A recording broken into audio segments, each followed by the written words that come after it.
Goeiemôre, dit is Woensdag die 3de Junie. Vanoggend Genesis 12, vers 1 tot 3.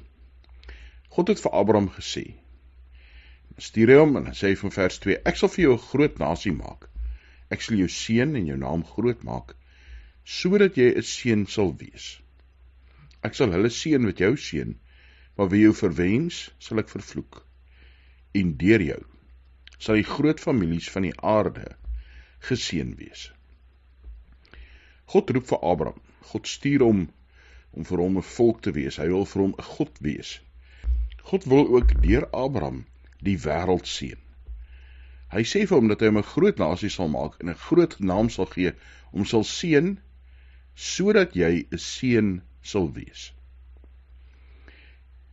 Aan die einde van vers 3, deur jou sal die groot families van die aarde geseën wees. God wil hierdie liefde wat hy vir Abraham gee, hierdie seëning, nie net by Abraham los nie. Hy wil nie net vir Abraham ryk maak en suksesvol maak nie. Hy wil nie net vir Abraham voorspoed gee in 'n nuwe land nie. Hy wil hê dat die wêreld deur Abraham hom sal ken. Dat die wêreld deur Israel sal weet wie God is.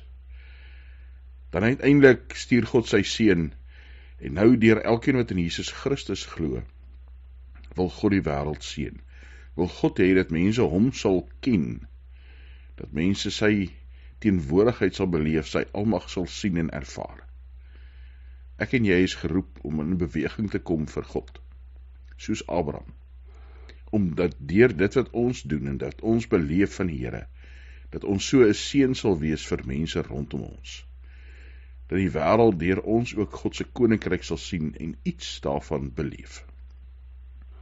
Hemelse Vader, soos jy Abraham gestuur het, stuur jy ons ook.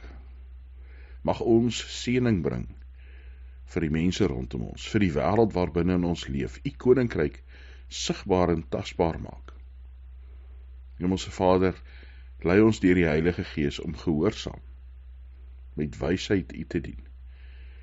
Here, as die lewe uitdagend raak, as dit moeilik raak, as krisisse oor ons pad kom, help ons om nie net terug te val na ons menslike selfsugtige aard nie. Nee, Here, om op u te bly vertrou, die wysheid wat ons van u ontvang te gebruik, om ook in daardie krisistye u te verheerlik. Dankie dat ons vir mekaar kan bid, Here, in besonder vir hulle wat siek is, wat geliefdes verloor het, Here, vir hulle wat maar bekommerd is oor die toekoms, oor die ekonomie, oor die wêreld wat onrustig is.